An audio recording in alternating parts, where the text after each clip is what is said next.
Evans, good man, in the truck, hop on. Jason used to say, his through line for making Call of Duty was, let's do all D-Day all the time.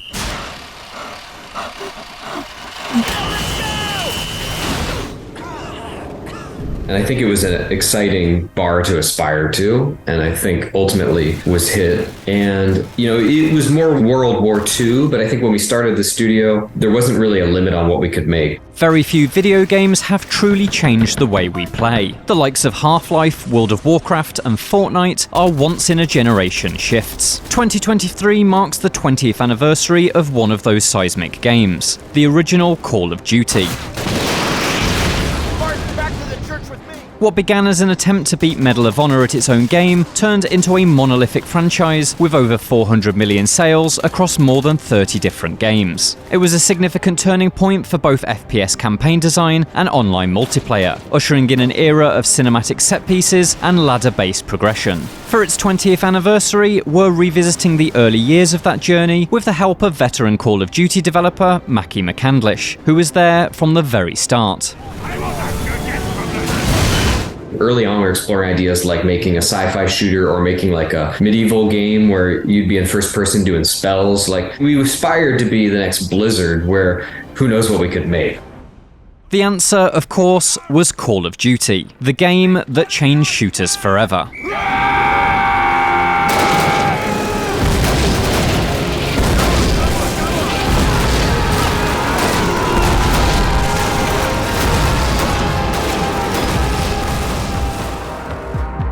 The tale of Call of Duty can, technically speaking, be traced back to the Second World War, the conflict out of which the series formed its bedrock. But it was not the war itself that birthed Call of Duty, so much as the movies that emerged from it. And so the true starting point for its story is not a mission, but a man, a director called Steven Spielberg. I've kind of had an obsession with World War II, and I guess in a sense, I've been fascinated with the 1940s, and clearly half of my films take place in the 1930s and 40s. During his days making the war epic Saving Private Ryan, Spielberg would often watch his son play GoldenEye 007. This sparked an idea for a video game that could be both educational and entertaining. The result was Medal of Honor, released in 1999 for the original PlayStation. But both it and its sequel, Medal of Honor Underground, focused on small-scale infiltration missions. For the third game in the series, publisher Electronic Arts had ambitions of something much grander. So a convergence of factors led to, hey, what if we do like D-Day in a video game, which was nothing that they could really achieve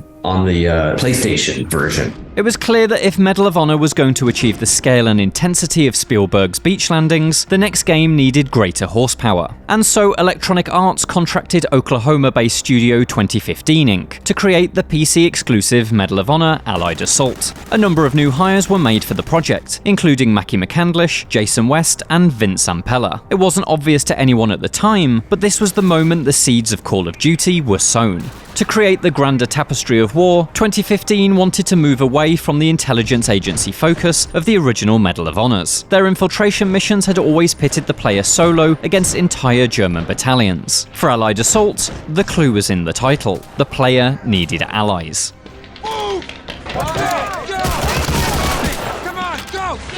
There was a theme of like being kind of part of a squad, like opportunities to meet up with characters, and that was something that was very personal to me before I even got there, was this idea of friendly characters being with the main character. Okay, we found the documents. Now let's get the explosives.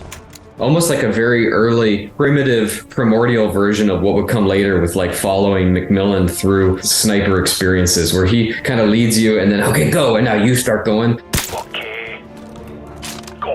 And to me, as a game developer, it was like, can I get the player to kind of follow along and take part in a play with another character?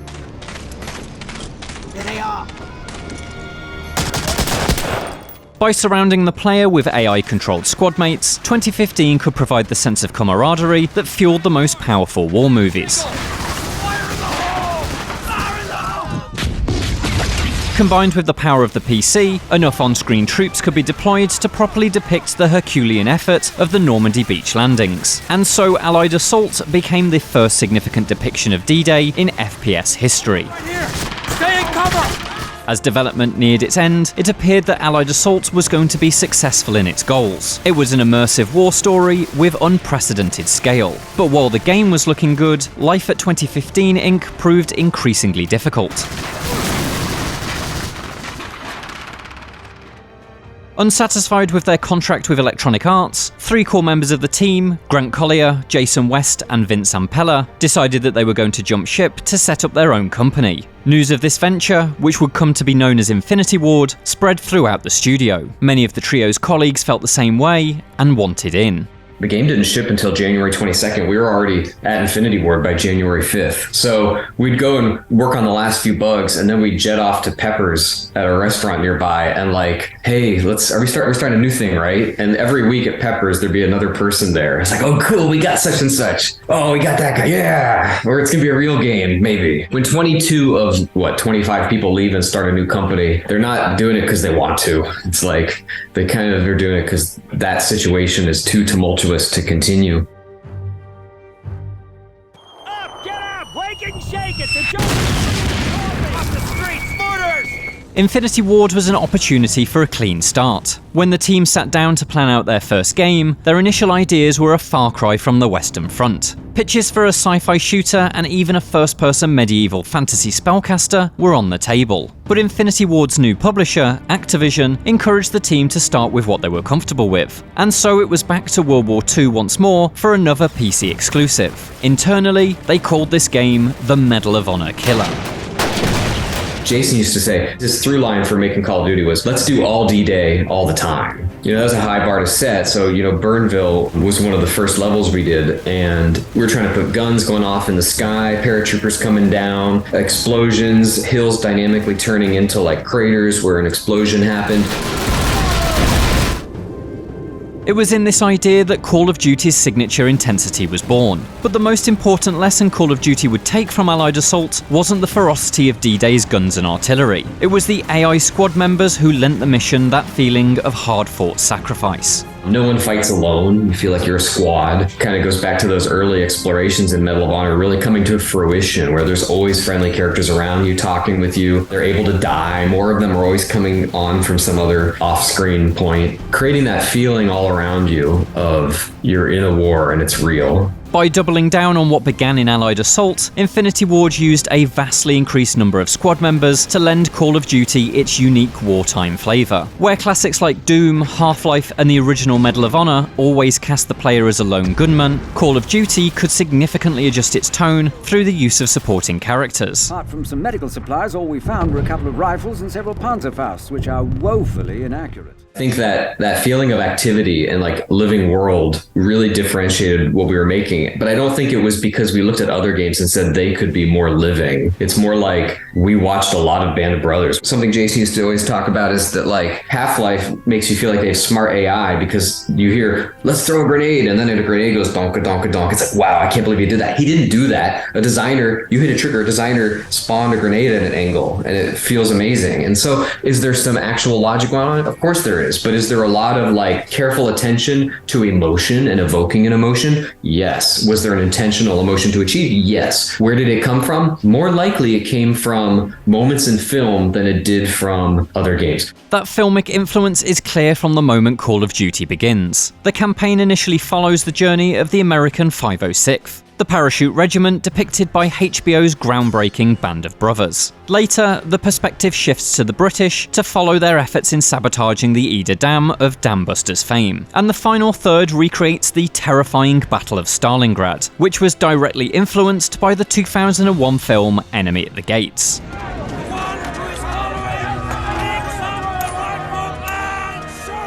When you start with film, you end up with these really tricky and interesting challenges to design for, which is like, what does it mean to go play a shooter where you got ammo instead of a gun? You're not going to get there working straight from game design. You're getting there because you're trying to achieve a feeling in a moment, and it hadn't been done before. And even how do we make the player end up with ammo and not make that feel scripted?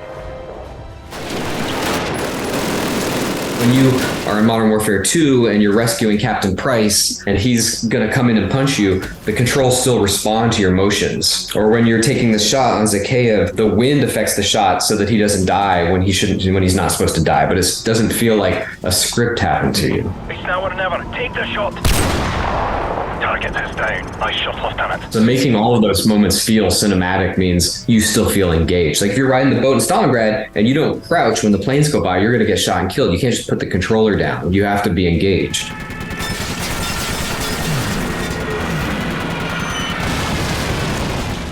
This approach, to make the scripted feel authentic, generated Call of Duty's now iconic cinematic DNA. Every mission is anchored around a set piece that lets you live through a war movie's biggest, most exhilarating moment. Just a few years earlier, Half-Life had raised the bar for shooter storytelling. Call of Duty didn't so much as surpass that bar, than it did hurl it into an explosion that launched it into orbit. This was something entirely different, the popcorn to Half-Life's cheeseboard, and people loved it. Call of Duty launched on October 29th, 2003 to glowing reviews. Despite being released late in the year, it became the 8th best-selling PC game of the year in the US. It might not yet have been the surefire Medal of Honor killer, but Infinity Ward had clearly made something special. And so it was clear what must be done. Make another one. Men on the beaches are counting on us to take out the coastal guns on those cliffs. Move fast, get topside, and get the job done. Activision quickly began spinning Call of Duty into a wider franchise. While Infinity Ward got to work on a full sequel, another developer, Grey Matter, was brought in to create an expansion pack that took Call of Duty's campaign to brand new places, including a mission set inside a B-17 flying fortress. Messages, 11 o'clock high. Gunners open fire. But Activision knew Call of Duty couldn't stay on PC. Spark Unlimited, another studio formed by Medal of Honor veterans, was contracted to create Call of Duty Finest Hour, a console game that acted as something of a companion to the PC original. Released a year after the first game, it received more muted reviews than its sibling, but it worked as a stopgap while console players waited for the real thing, Infinity Ward's second album. Call of Duty 2 arrived in 2005 as a launch title for the Xbox 360. As far as sequels go, it was relatively traditional. The same intense action approach, but with better graphics, thicker atmosphere, and higher fidelity explosions. It saw the team revisit the Normandy beach landings for the first time since Allied assault, and on its sands, we can see the evolution of Infinity Ward's cinematic ambitions laid clear. But behind the sequel's iterative improvements was a studio trying to work out what its next significant step would be.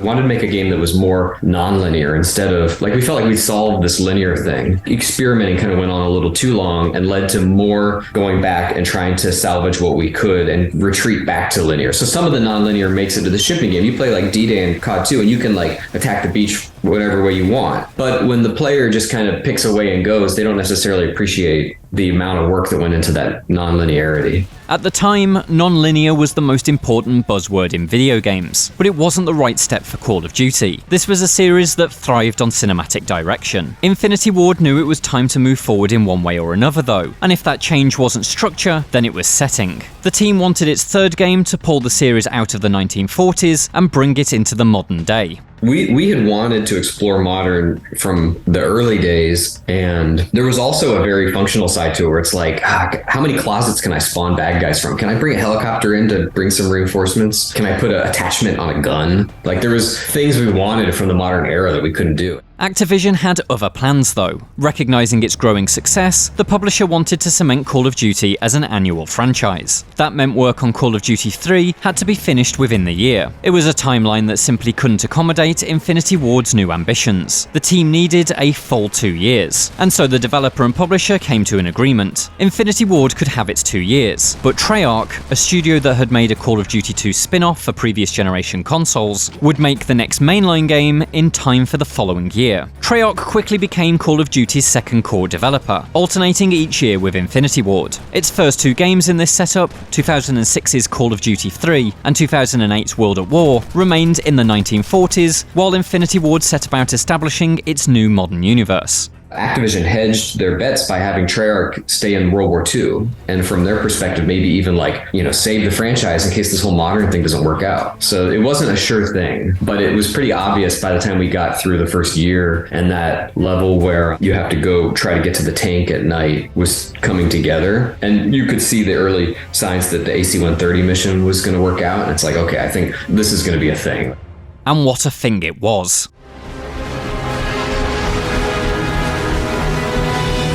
Weapons free.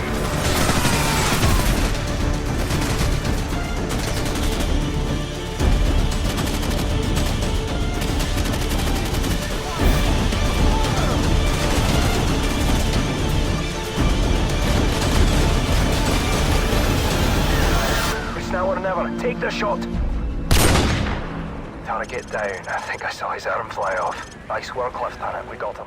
Modern Warfare's campaign is, to this day, still considered the best in the franchise's 2-decade history. When it was released in November 2007, its incredible variety of missions and set pieces, from slow-motion pistol draws to nuclear explosions, felt like the final evolutionary stage of what began back on Allied Assault's Omaha Beach. And from this point on, first-person shooter campaigns would never be the same. The cinematic touch of Modern Warfare could be felt everywhere during the dawn of the next decade, from Crisis to Halo to Battlefield.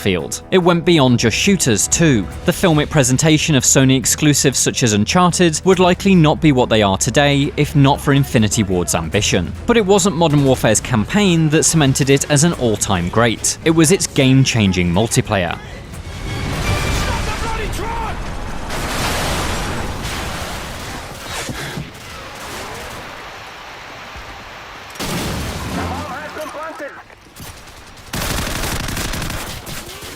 Online play has been part of Call of Duty since its inception. Cinematic campaigns may have been the focus of the first couple of games, but Infinity Ward had nonetheless tried to find a unique approach for its multiplayer since the very beginning.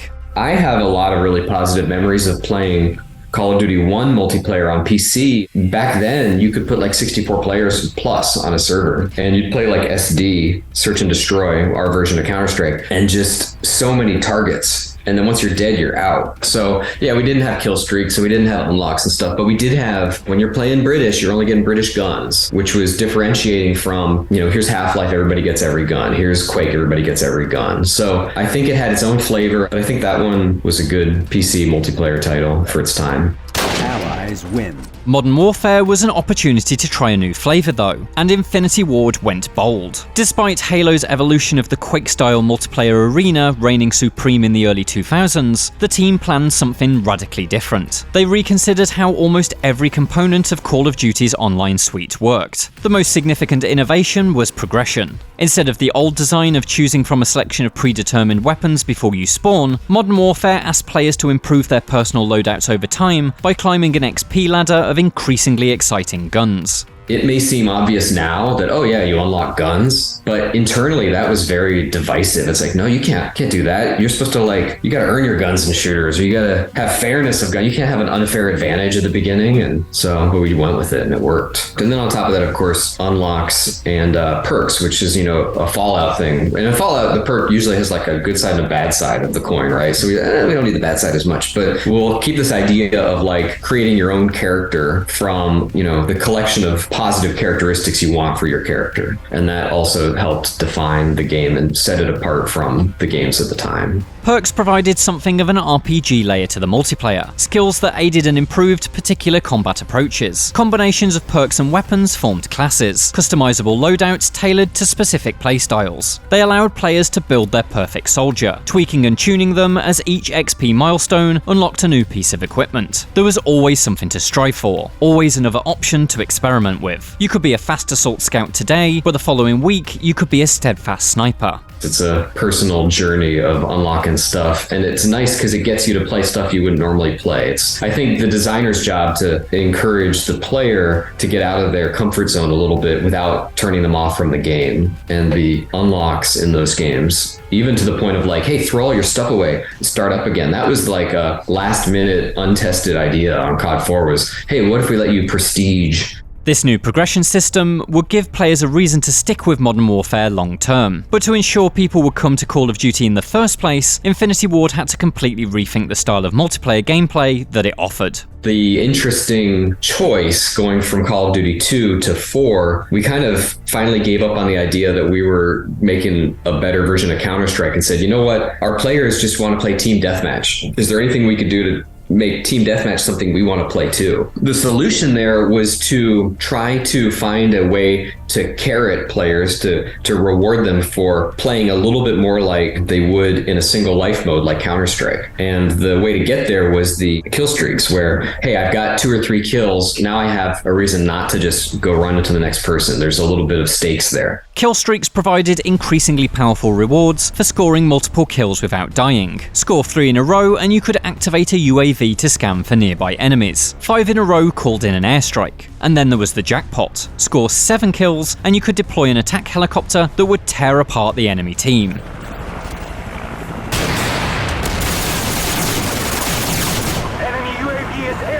These abilities were quite literally game-changing, and have remained a vital part of Call of Duty multiplayer ever since. In fact, almost every one of Modern Warfare's innovations has continued in one form or another to this day. It laid the seemingly unshakable foundation for one of the most important online games of the current era. The importance of that formula could be felt from the very beginning. Modern Warfare was released in November 2007, and by the following January had sold over 7 million copies. Impressively, despite launching against the longer-awaited titan that was Halo 3, Modern Warfare was the #1 played game on Xbox Live by the start of 2008. Infinity Ward had undeniably created a phenomenon. 16 years later, we can see the broader impact that Modern Warfare had. The reward loop is a fundamental part of almost every multiplayer game in existence, be that the traditional XP ladder or its modern evolution, the Battle Pass. Classes and loadouts may have since fallen out of vogue, replaced by MOBA-inspired heroes, but customization remains the undercurrent that powers so many online games today, especially in the era of microtransaction cosmetics. In short, Modern Warfare was a game changer. Modern Warfare owes its lineage and evolution to the original Call of Duty. 20 years ago, Infinity Ward created a shooter that it hoped would transport players into Hollywood's war movies of the past. And in doing so, it shaped the future of video games forever. My God, we made it! I don't bloody believe it. For more from Call of Duty, check out our in-depth breakdowns of the levels All Gillied Up and No Russian. And for everything else, stick with IGN.